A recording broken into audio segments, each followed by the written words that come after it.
Good morning and happy Sabbath, everybody.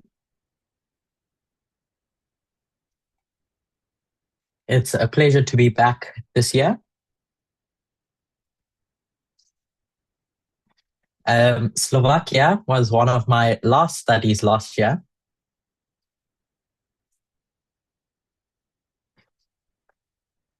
and this year it's my first. So we have a nice little chiasm going on.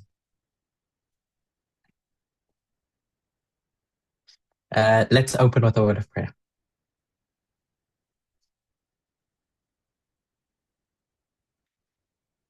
Dear God,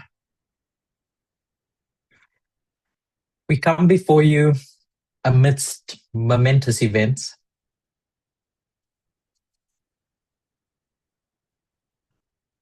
The world is fast changing, but knowing your wisdom,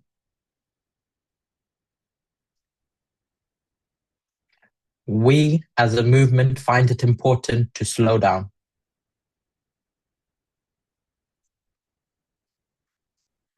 To ensure that no person gets left behind.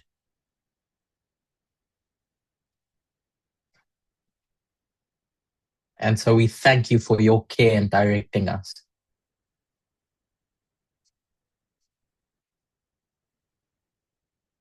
I pray for you to be with us as we go through today's studies.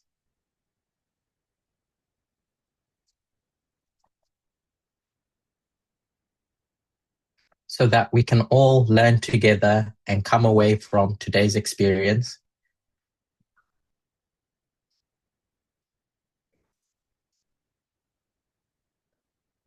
having been blessed. We thank you and praise your name on this Sabbath. Amen.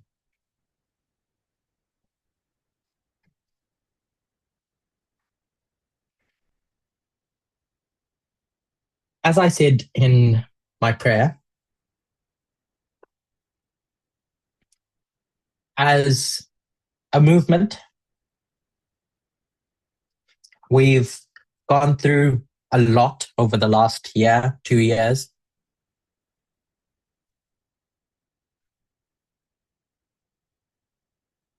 And because a lot happened, especially towards the end of last year,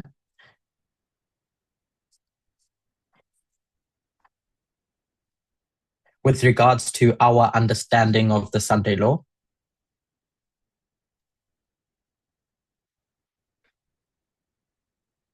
we found it important. By we, I mean all the people that shared their opinions at the ICM last year.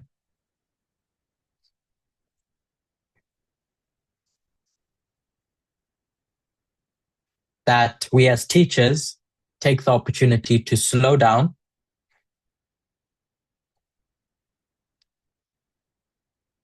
and ensure that we're all on the same page as a movement.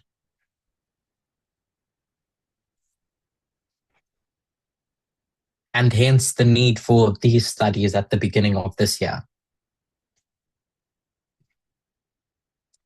And hence the need for these studies at the beginning of this year.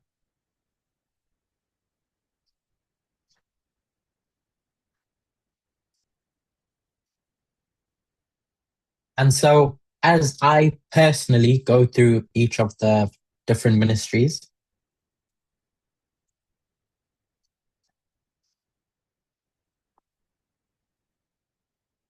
I'd like to do something a bit different than I did last time.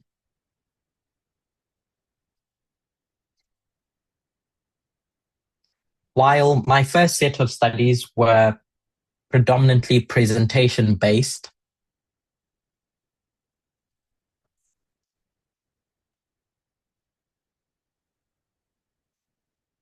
where I shared my thoughts and then took questions at the end,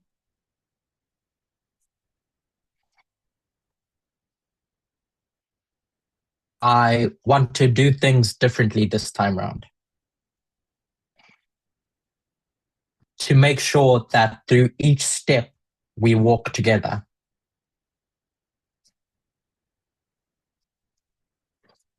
I appreciate this may make it a bit more difficult with the interpretation going on,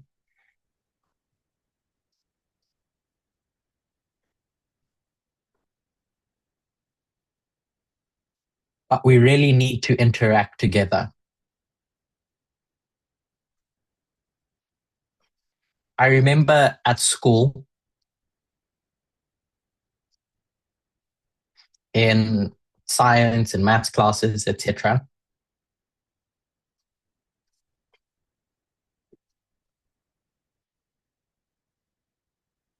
Even at the beginning of this movement, when I joined,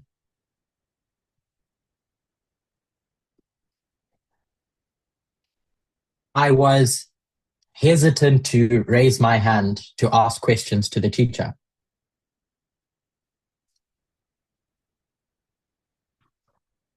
because I would often think if I ask this, then it's to everyone else around me, it's going to make me look like I don't know.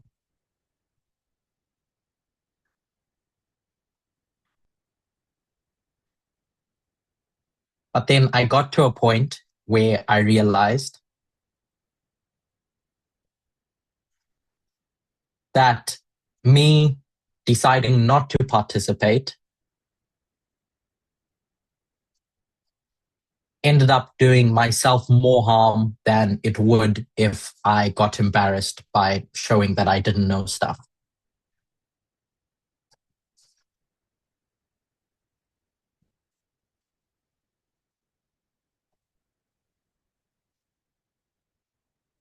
And so now I ask even the most simple questions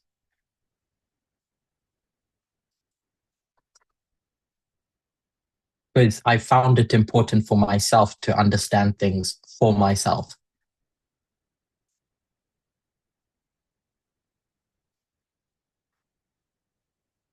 So if as we go through today's study, I beg you to participate.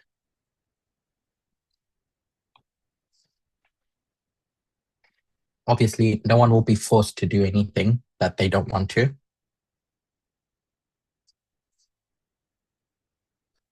But please, if things don't make sense, then stop me.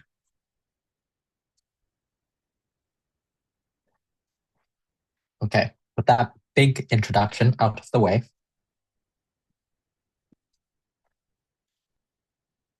I'd like to start by considering what this Waymark we've been discussing is all about.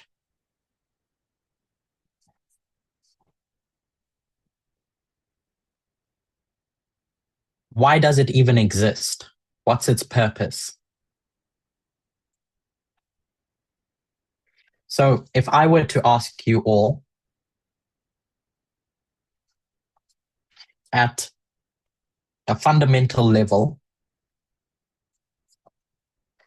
what's the point of Bible prophecy? What's its objective?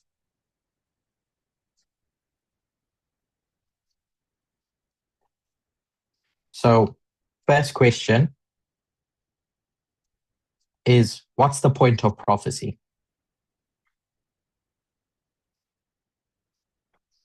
And then a sub question to that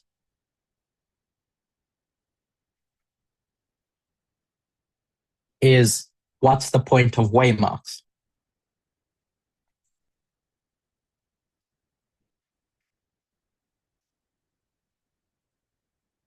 So anyone with a question or an answer? Sorry,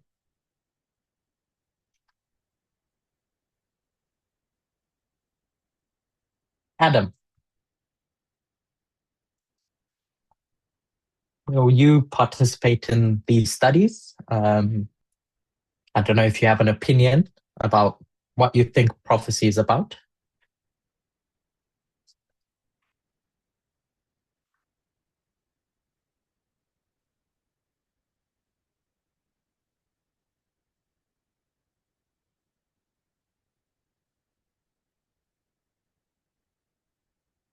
not Adam. Then Radka. Prophecy, Waymarks. What's their purpose?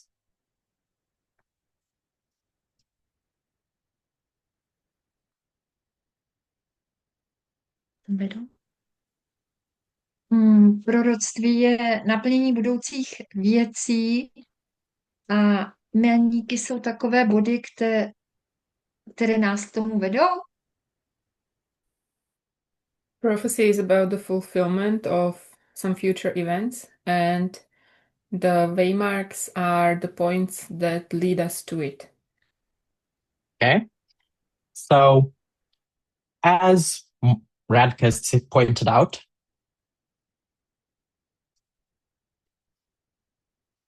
there's something that we're looking for to happen.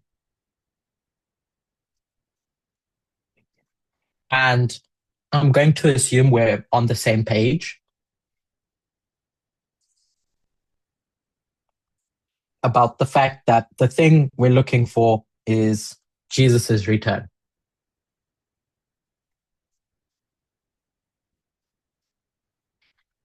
And because we don't know how far or how near we are to that,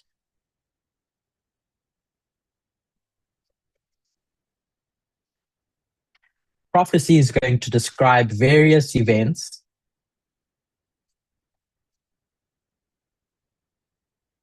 that are going to show us how close we are to this thing, this journey, the destination that we're going towards.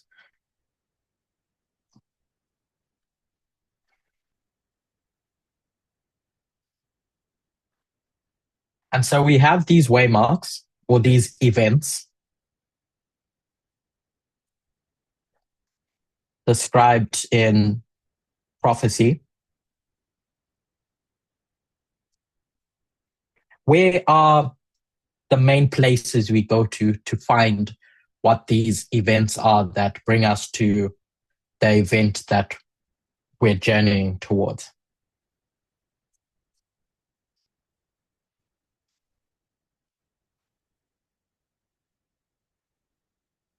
Found? Yeah, where in the Bible can we go to understand how far or how close we are to this final destination?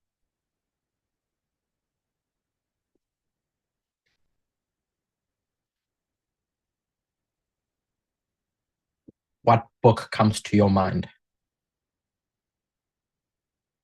Denisa?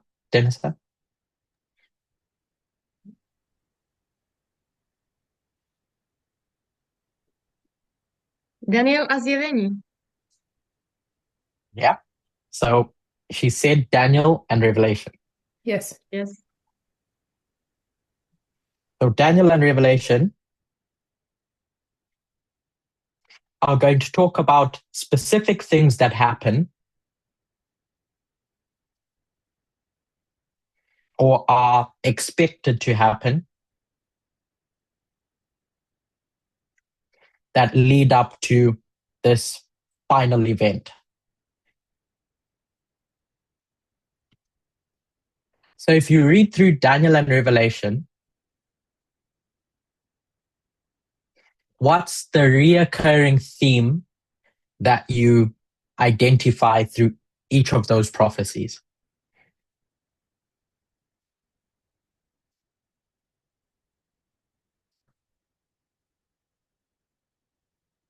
Yeah. I'll give the answer for that one.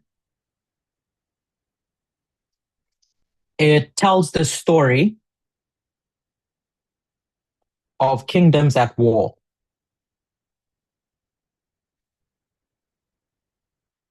Kingdoms that are, I'll say, fighting against each other. That's essentially the story of the Great Controversy. We know that the Great Controversy between God and Satan centers around rulership.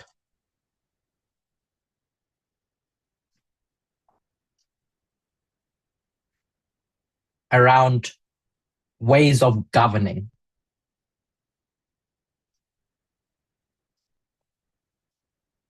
Ellen White gives us insight into where this all began in heaven.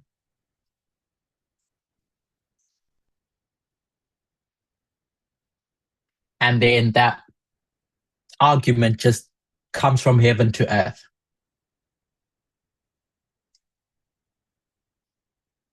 So this event that we're heading towards, the second advent,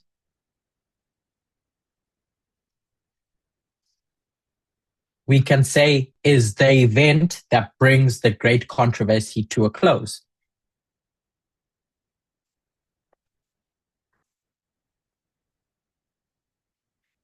Or at least this phase of the great controversy.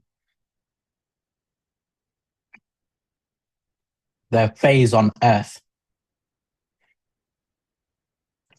So if that's the case, then these events are all related to the great controversy.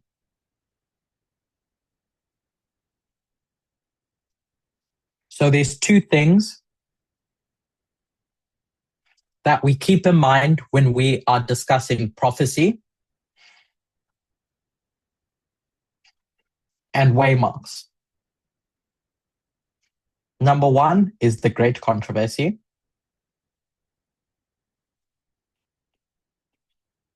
And number two is kingdoms. Because kingdoms are the ones that are going to battle in this great controversy.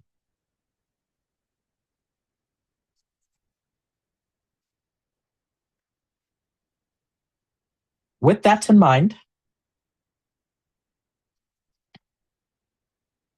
there are various models in the Bible, or we can say parables, that are given for us to understand this well.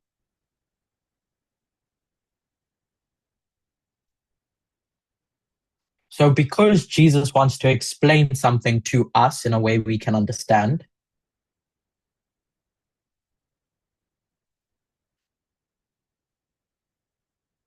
Jesus is going to use a parable to explain the great controversy and this idea of warring kingdoms.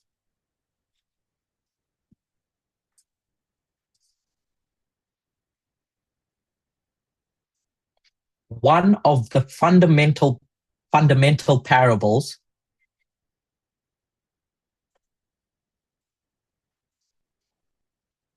that shows us this idea of two kingdoms in this world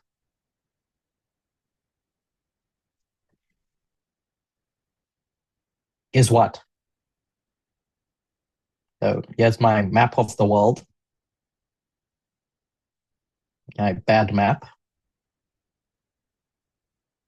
You have kingdoms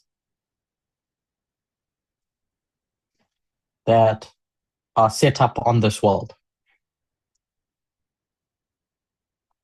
If you think through Jesus's parables,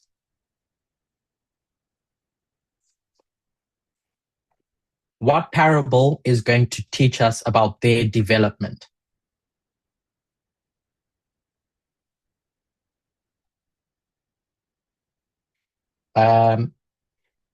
Magda.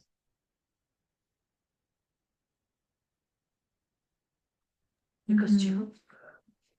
To je království na zemi.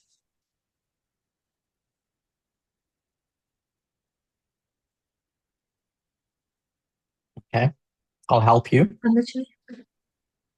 Děkuji otázku. There are several. Matthew 13 is famous for this because it's going to give a series of parables to understand this concept. But there's one in particular that we've focused heavily on as a movement,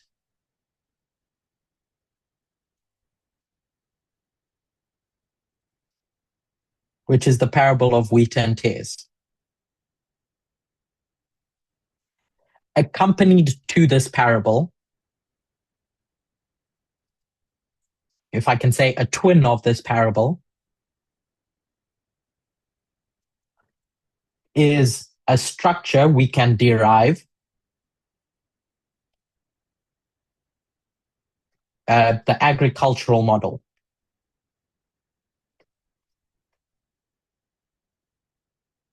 In that model,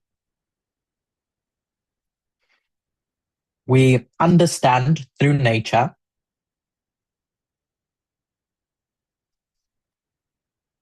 that there are 4 periods in the life cycle of a plant.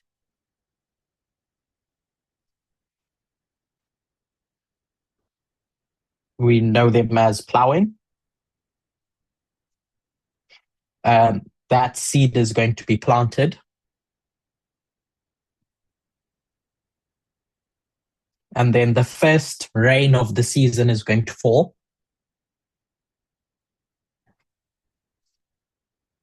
And then the last rain of the season is going to come. And then that plant is going to be harvested. This is the agricultural model we're all familiar with. In the story of the wheat and tares,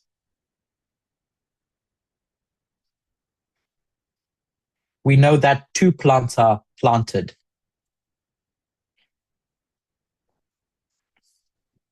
One good one by the householder and their servants.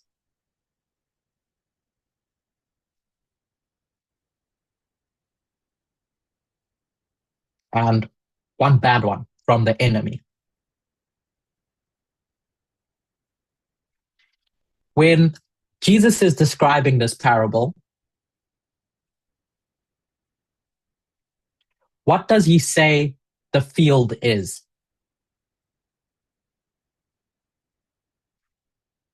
Monica, the field is what in this story? The world? Is it the world? So the world. And Monica, these 2 seeds are what? I don't know if I can say people who belong to God and people who belong to Satan.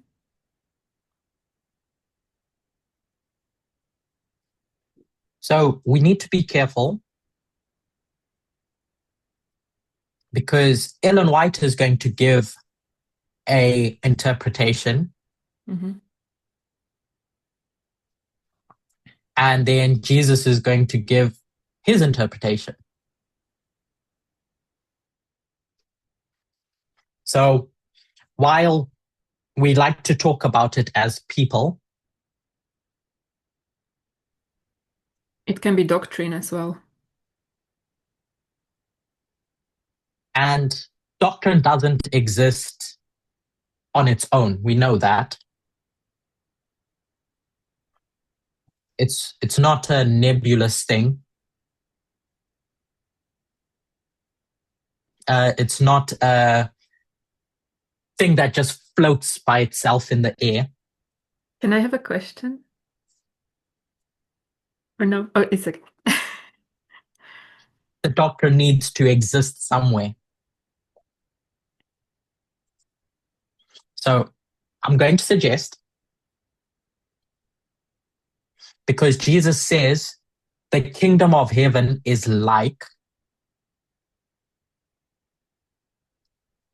these 2 seeds are kingdoms.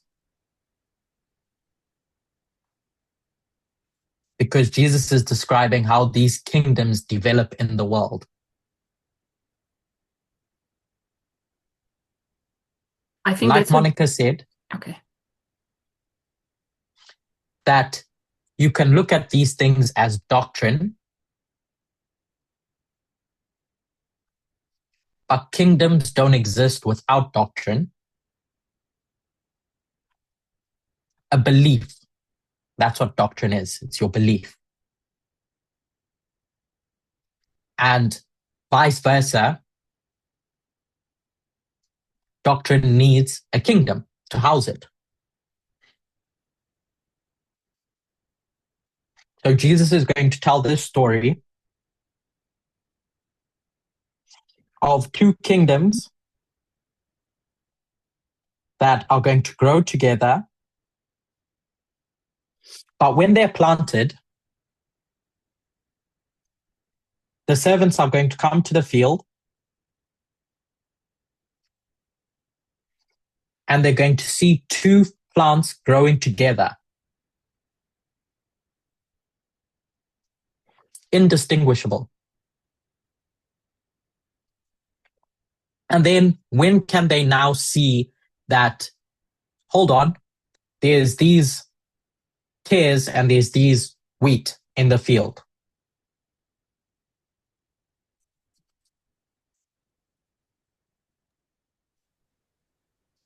At harvest. In essence,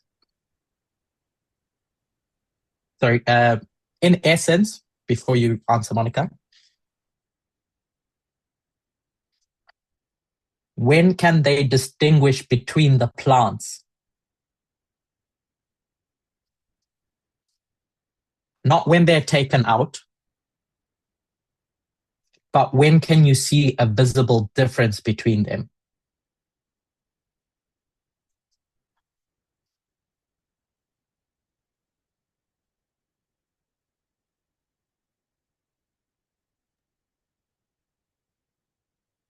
Yeah, Deniska? My to vidíme už uprostřed, když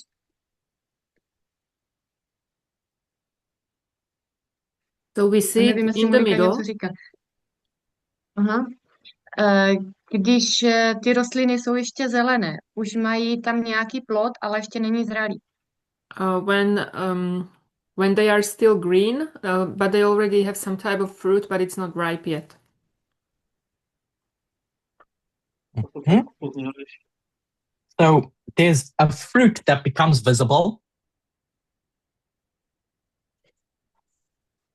because this early rain has made it possible for that fruit to develop.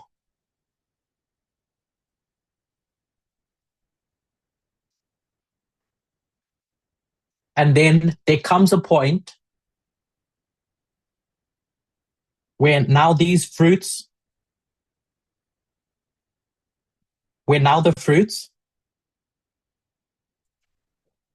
can be distinguished. They can tell that this plant is producing a fruit of wheat and this plant is producing a fruit of tares.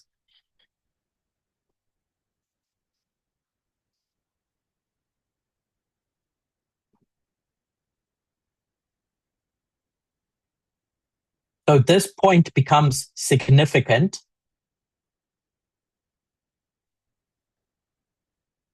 in this story about kingdoms,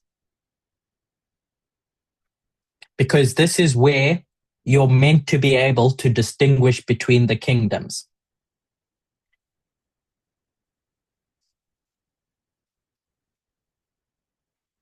Before these kingdoms can be harvested,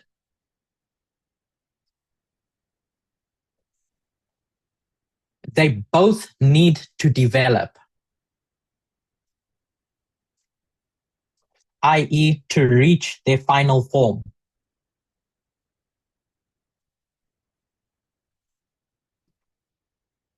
So they're first seen at this point, and they become more and more developed until they reach this point.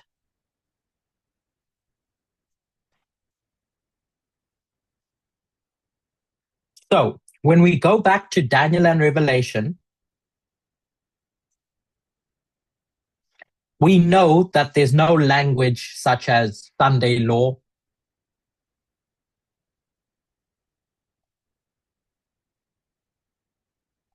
or anything of that sort. But there is a discussion about two kingdoms. One called a dragon or a beast,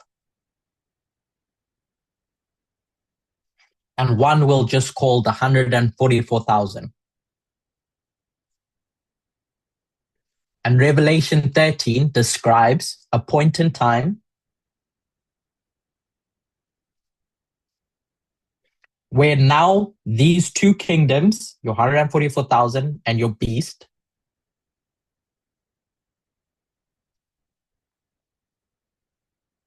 are going to take their warfare into the open.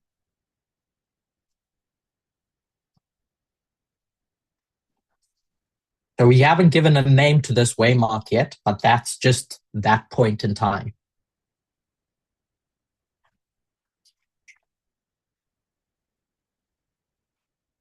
So every time we think about this Waymark,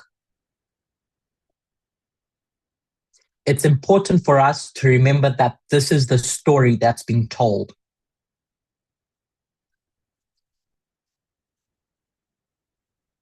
The story of two kingdoms that are growing together to be able to go to work.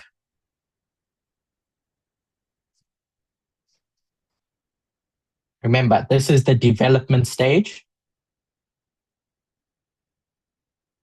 Your wheat plant is going to grow to maturity.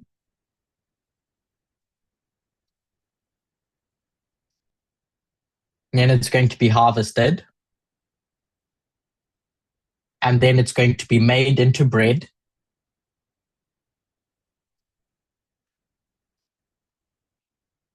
To be used to go to work, essentially.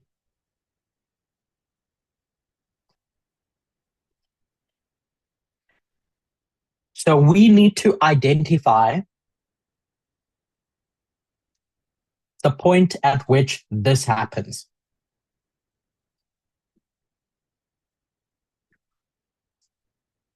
Ellen White reads this story. She looks at the world around her. She sees that the papacy has had significant influence in the last 1,260 years.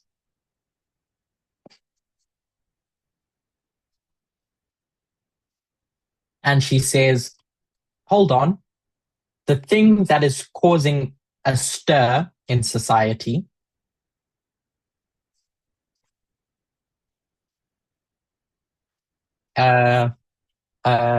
causing a discussion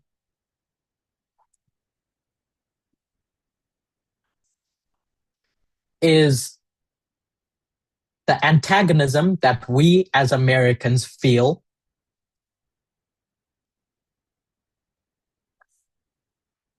towards the Catholic Church that we're running away from.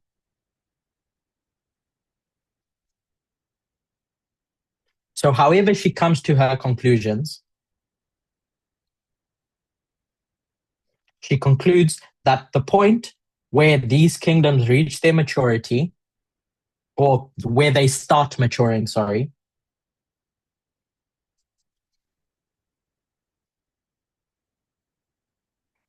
is going to be signaled by a law about Sunday observance being passed.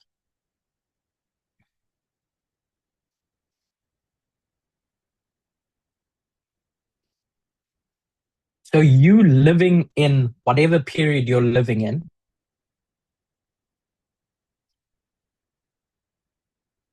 need to ask yourself the question is, would that have been correct?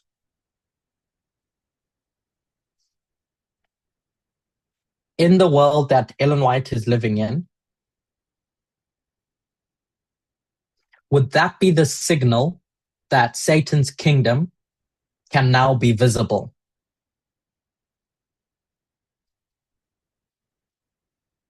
So going to first principles, what I mean by that is going to the Bible. You need to try and decode and understand what the signal is for these kingdoms. So if we say, okay, Ellen White, that was your perspective.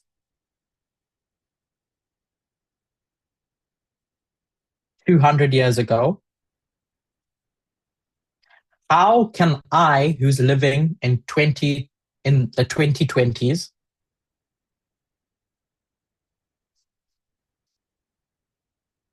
know when Satan's kingdom is going to reach a point where I can see it?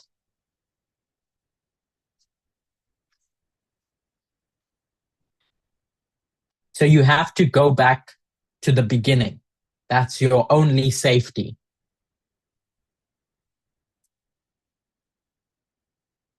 By beginning, I mean the first description of these kingdoms.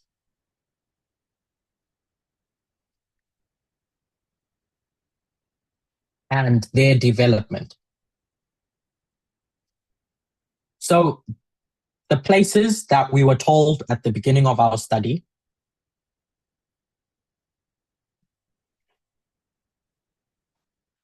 is Daniel and Revelation. So I was informed that as a group, you've gone through the studies of the ICM in detail.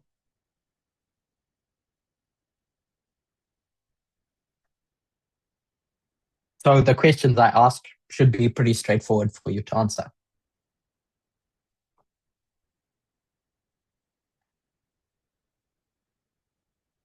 If I want to understand specifically this Waymark, the point where a kingdom is going to be used to war against God's kingdom,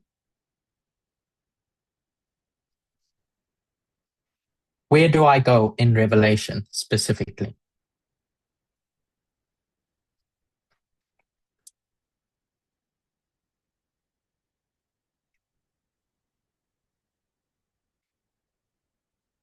Can you say that again? I didn't hear it. I need Can you say one more time, sorry? Ešte raz, nepočula som. Tak můžeme jít do Daniel 11, 40 až 45. He says Daniel 11, 40 to 45. A potom Zjevení 17. kapitola. Or Revelation 17. So we have two options.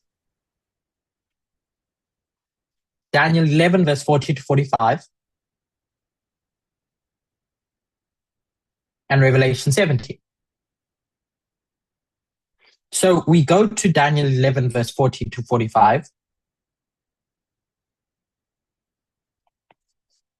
And in verse 40, we read about the king of the north and the king of the south. And then we read verse 41,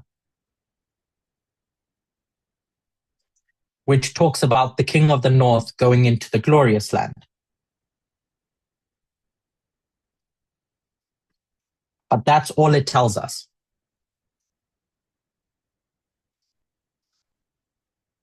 So, have we made any progress?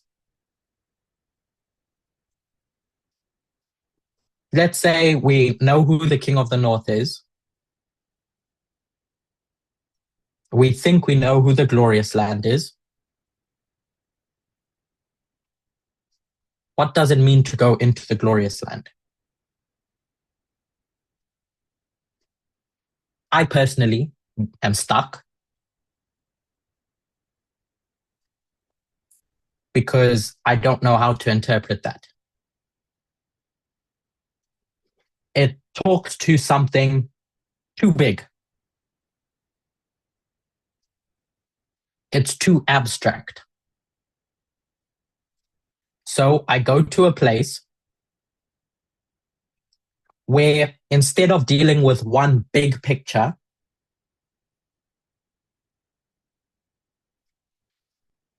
I'm going to deal with a story where it breaks up that picture into smaller parts.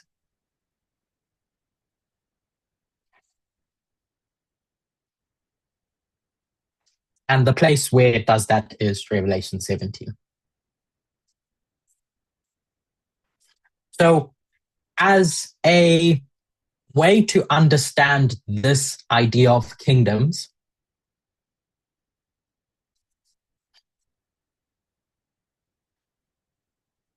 and their rise to power,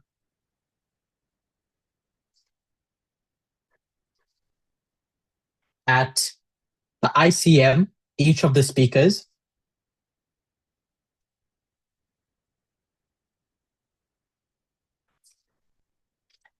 decided to explore each of those symbols.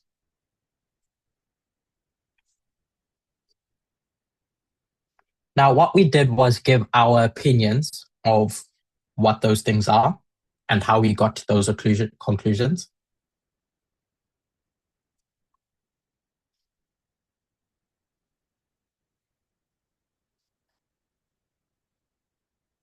But not everyone might agree with that, or not everyone does agree with that.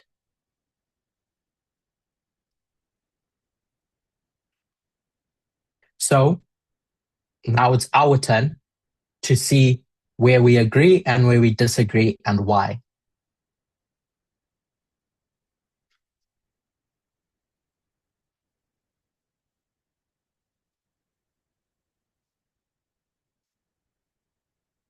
Because it serves no value me, for instance, sitting here and telling you what the definition of woman is.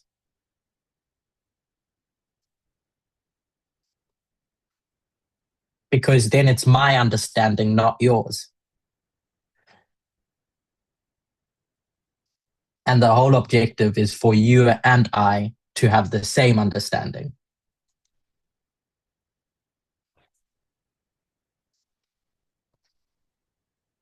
So now's the chance for you to convince me, or me to convince you, of what we think these symbols represent.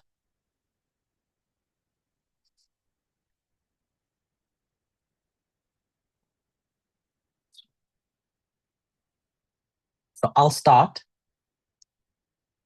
and then you tell me if you have any questions or disagreements, and why.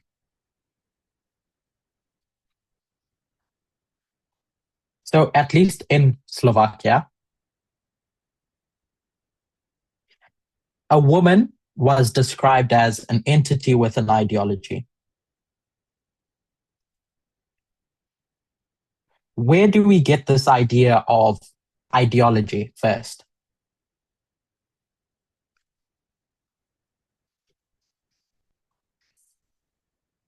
Why even mention ideology in this story?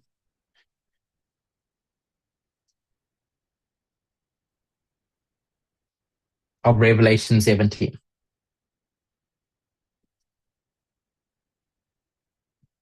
It was in Slovakia, so hopefully you all remember what those studies were about.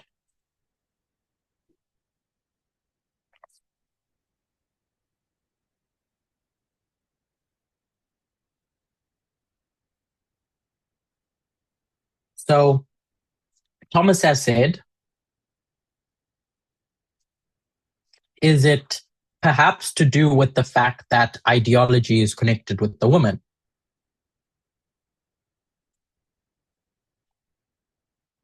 But I don't read anything about ideology. I don't see the word ideology in Revelation 17.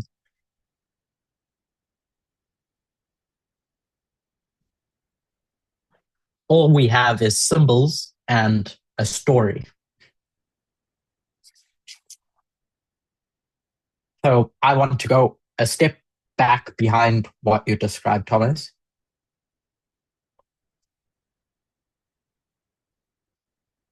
And understand how you even get to the idea that ideology is part of the story.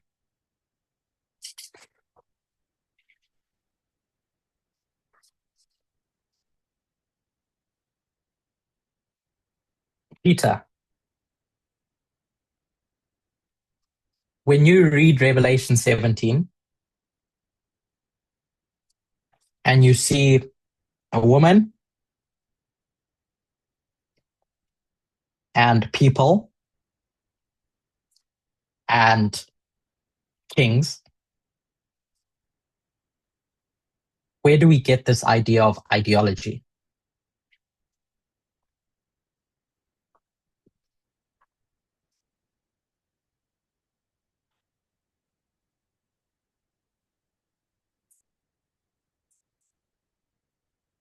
Is there a particular verse that anyone can point me to?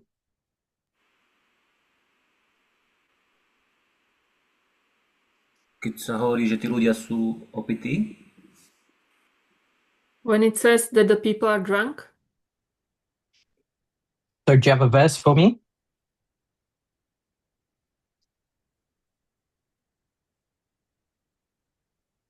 myslím, že to je druhý alebo tretí. I think it's the second or a third. So we have Revelation 17, verse 2. And it says, these people are made to drink wine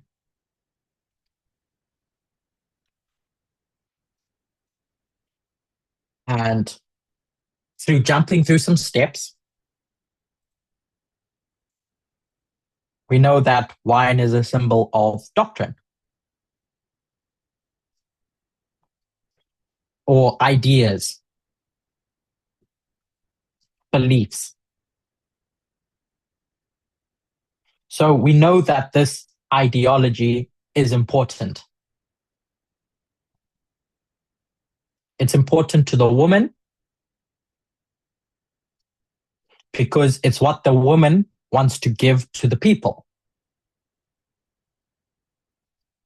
Her wine, her ideology. So ideas, beliefs, like we said at the beginning, can't just float around in the air.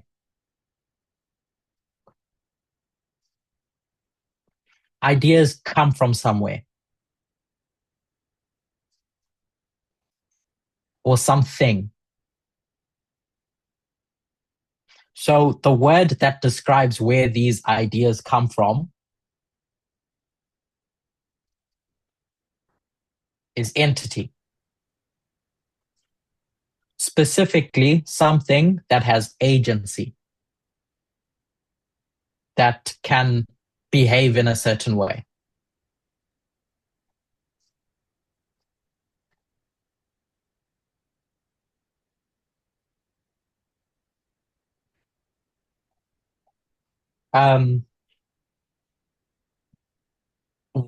Willpower.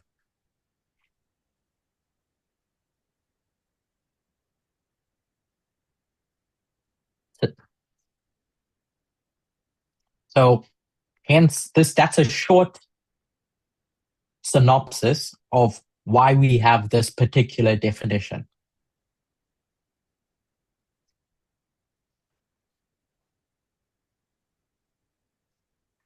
Two very Bych ještě important. doplnila. Sorry, can you say that again? I want Já to bych add chtěla ještě something. zjevení 17:5. In Revelation 17:5, Ta žena má tu svoji identitu napsanou na čele, Babylon veliký. Takže je to její mysli.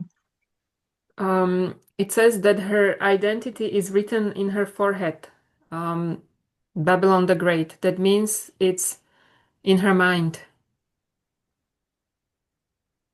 Is that a question or a statement?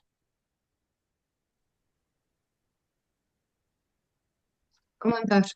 Výrok. Commentary. Yes, exactly. Is that this entity, this thing, thinks in a certain way. Yeah, thinks like, and the description of that to show that it thinks in a certain way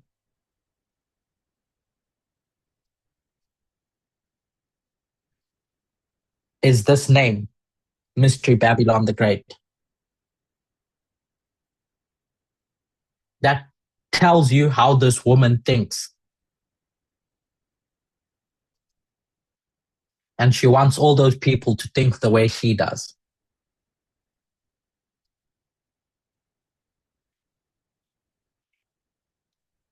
A very important concept when understanding prophecy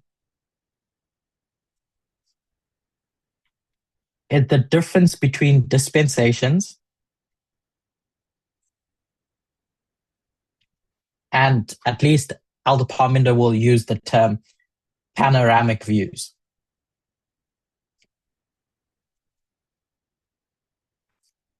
Which essentially means looking at the story from afar.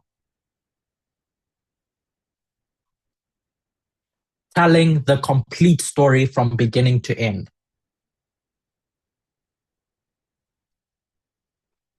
From start to finish. But in that story from start to finish, there are periods where you can zoom in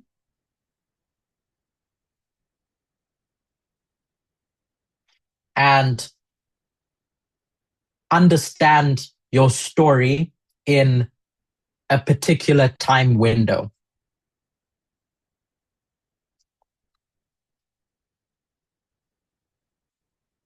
So we know that this woman exists from start to finish.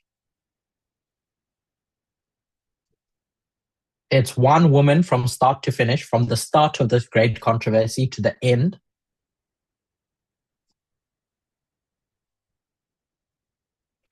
But because this woman is clever, this symbol needs to adapt to the circumstances of various stages in time.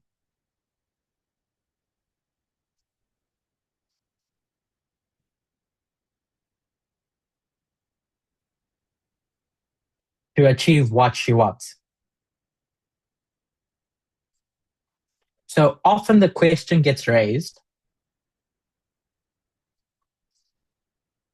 isn't this woman a church? But we would have to show that when we describe the woman as church,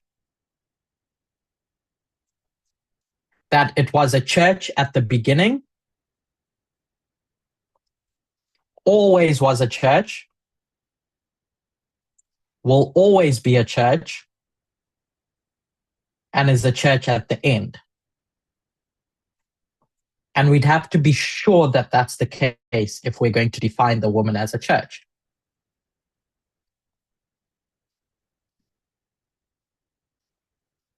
What seems safer to me, at least, is just to see this as an entity, something. And that gives me the ability, and gives us the ability, to go in a particular dispensation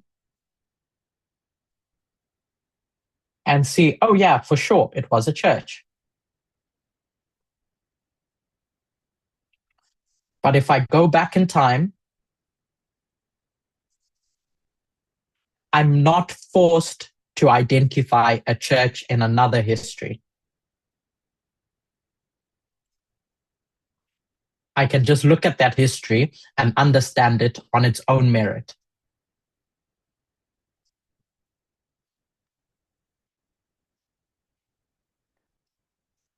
So are we all on the same page with regards to what the woman is in Revelation 17?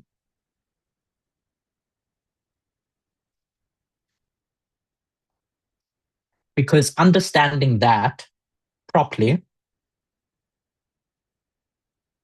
is going to help you understand all the other symbols and how they interact.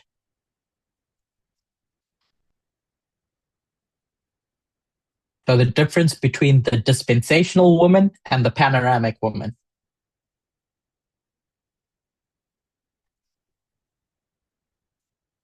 Are we all on the same page?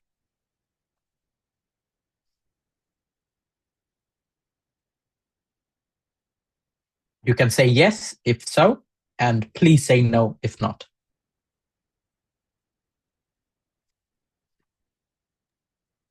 Can I ask something? Yeah. Yes. It's not still totally clear to me Mhm. why we can't show it would be a church in the first four.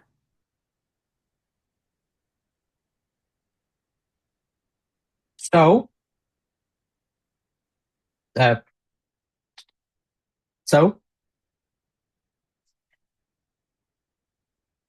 let's just say we start with entity. So it's whatever it is. We then have to look in the first four dispensations and understand what is church. So I've seen it. I know for sure that in dispensation 5,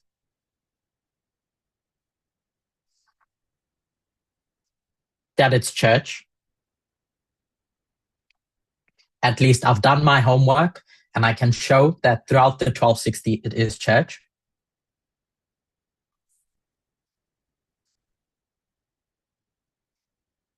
So I want to test my theory and I go to the previous 4 and I ask, okay, let's start with dispensation 1.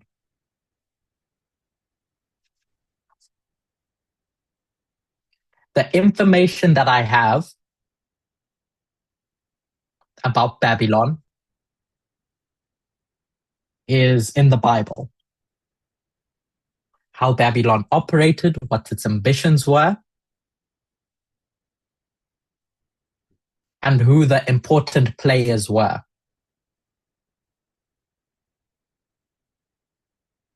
Because that's who those prophets were directing us to.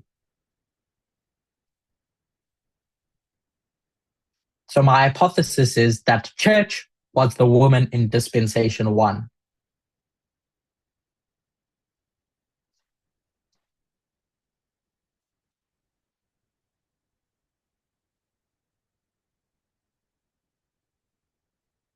I'm just as a student of prophecy, not mine.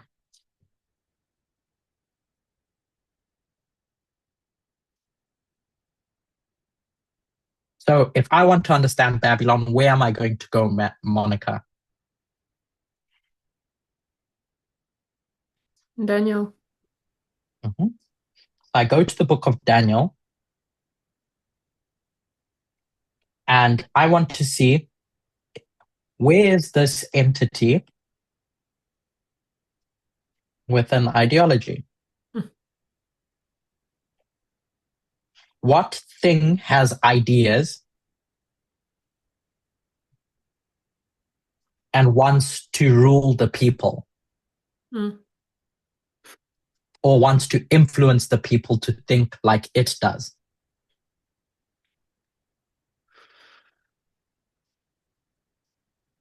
So if I ask you the question, Monica,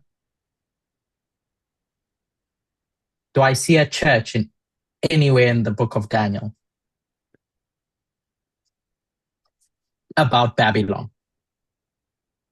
I would have to like we would say in Slovak, like press a square into a circle if I wanted to do it.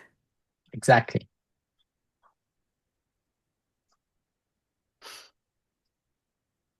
But I don't think it's impossible. It's Oh, just sorry. it's not so obvious from the story. So Monica, when you're speaking, I'll pause you so that Sorry. Thomas can translate. So Monica said that you'd have to force it. So if you have to force anything, that should already make you uncomfortable. Because Daniel or John is going to point you in the right direction.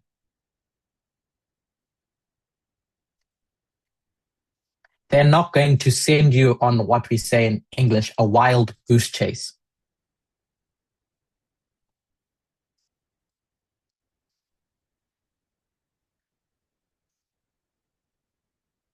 They're not going to make you force squares into circles.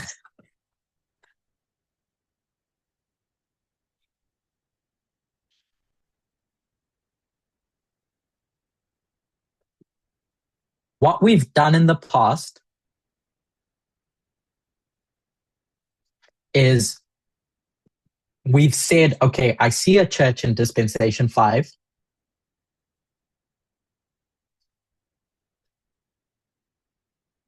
So I'm going to explain dispensation 1 using my understanding of dispensation 5.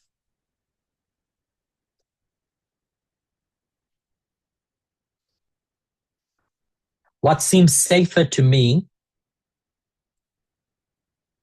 is once I have dispensation 5, and I'm confident that I understand it correctly, I'm going to scrap it from my mind and I'm going to start the process again. I'm going to go to dispensation 1 without my biases, as if I'm learning something from scratch, and build a logic based on the information that I have in dispensation 1. And if you can show that it's a church, logically, and the steps of how you show that, then for sure, you can tick church there.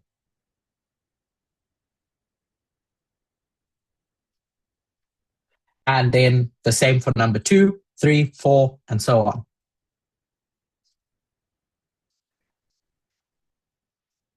But when you're understanding dispensations, like we've done with Sunday law and laws about Sunday and equality, etc.,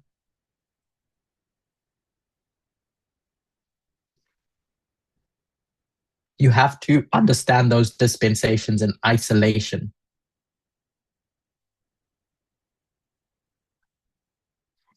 So, yeah. So if anyone wants to make the case that it's a church in dispensation 1, I'm personally open to hearing what the logic would be of making it that.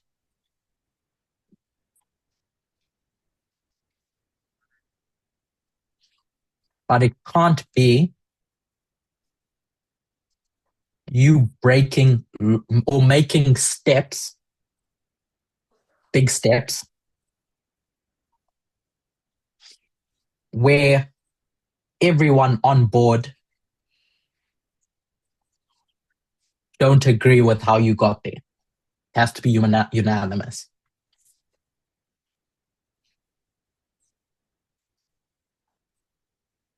So I think Radko or Magda have a question.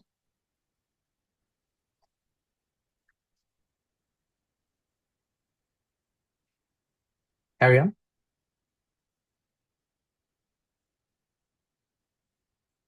I can't hear you, Ragnar and Monica, if Magda, if you're speaking.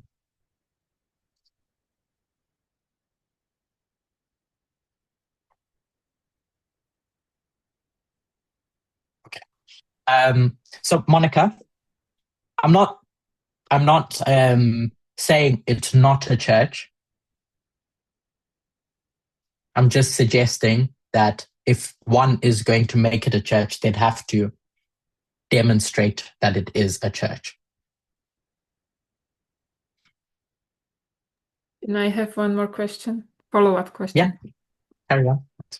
So the fact that we can't easily show it's a church.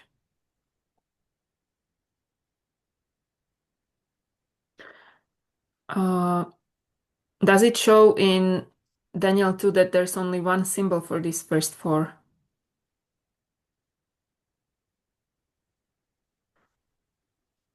Sorry, I don't understand. Show that there's one symbol for the first four. What do you mean? Like Babylon, it's gold. Like there's only one symbol for each kingdom. And when we go to number 5, suddenly there's iron and clay.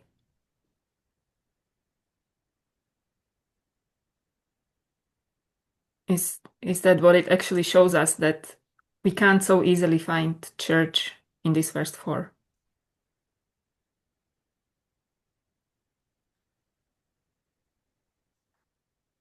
Or is it showing us that there is no church in the first four? Because Daniel makes it explicit that there's something unique about the bottom.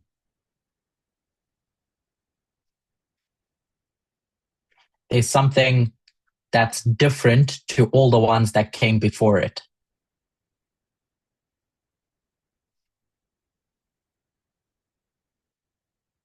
So we'd have to ask ourselves the question, why did God do it that way? Why did God create the image that way? I personally am not convinced that God wants to trip us up, i.e. confuse us. They do things for a reason, to point out things. So differences are there to show a difference, so that we can spot that difference. So then we'd have to ask what that difference is.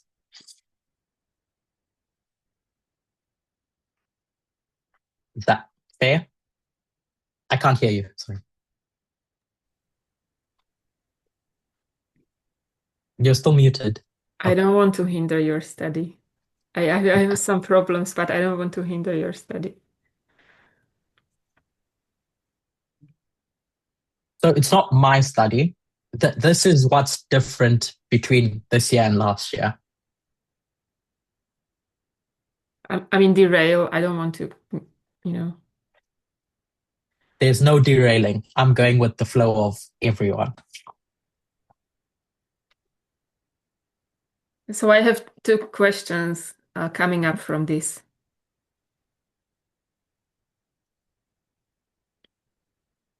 One is that in Switzerland,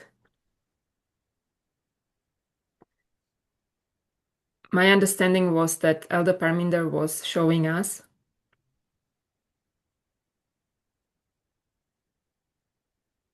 that there is church in those first 4 kingdoms.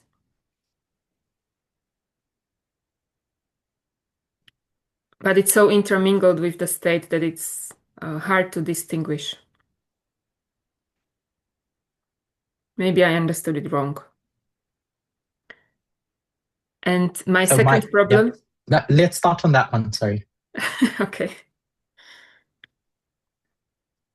So my advice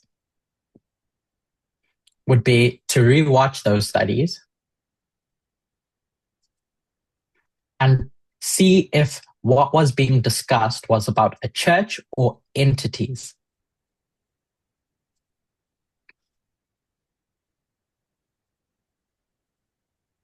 Is it that entities are hard to distinguish? Or specifically, as you've described them, the church?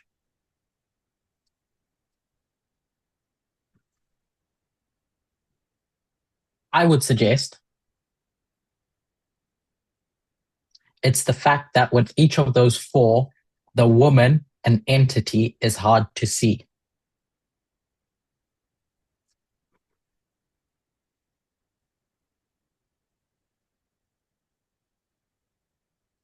And not because God is hiding something, but because of what God is trying to show us.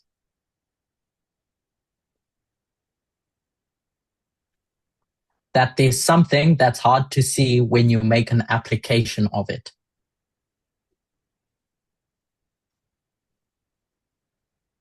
As I said originally, I don't believe, and you might, but I don't know, that God is deliberately hiding secrets. Mm. I think the symbol is what it is. Point us in the right direction of where to look.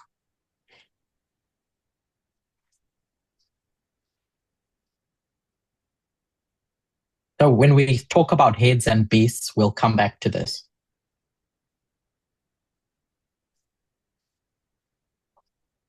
Beasts. But you can ask your next one, and then I think we'll take a break. Okay. So my other problem is with the feet of Daniel 2, because the feet is also iron and clay, or the toes, we can say the toes. And that's where the stone hits. So there still is some of it at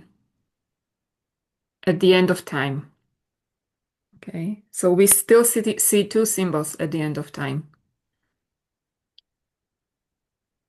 So the fifth dispensation is not so exclusive of having two symbols. So what do we already see as the problem with what you've described? That this statue has gold, silver, brass, iron, and then iron plus clay. So it's described 4 kingdoms and then introduced this 5th, we'll say, dispensation.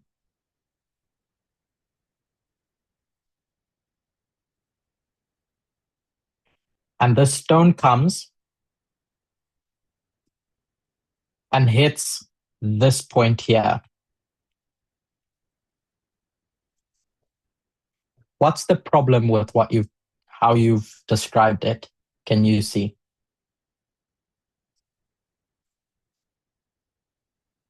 Or at least Daniel points you in this direction. That I'm not saying it's your fault. If I only take Daniel, it seems that the stone hits at the end of the fifth dispensation, we could say. That's what it So seems you like. know, so you know because you have another chapter, another book, that this story doesn't actually end here. This stone crushing the feet has to be understood in the context of everything we know from Revelation.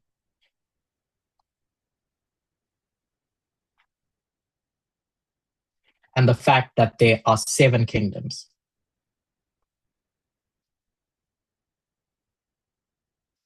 So we know that the 7th kingdom is the one at the end, not the 5th. And so what you described about this separation here isn't the full story. So we'll get to why I think there's this connection, what this is saying.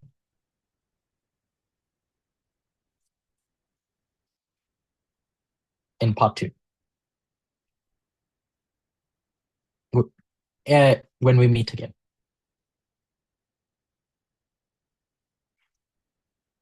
Is that okay, Monica? So let's close with a word of prayer for now.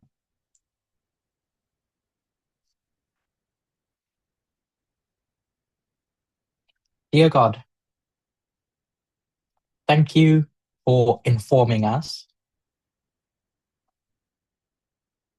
in a way that is meant to be helpful.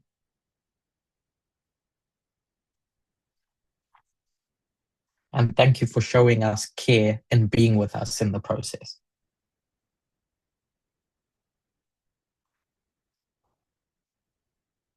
I pray that you may continue to be with us through the rest of the day. In His name I pray. Amen.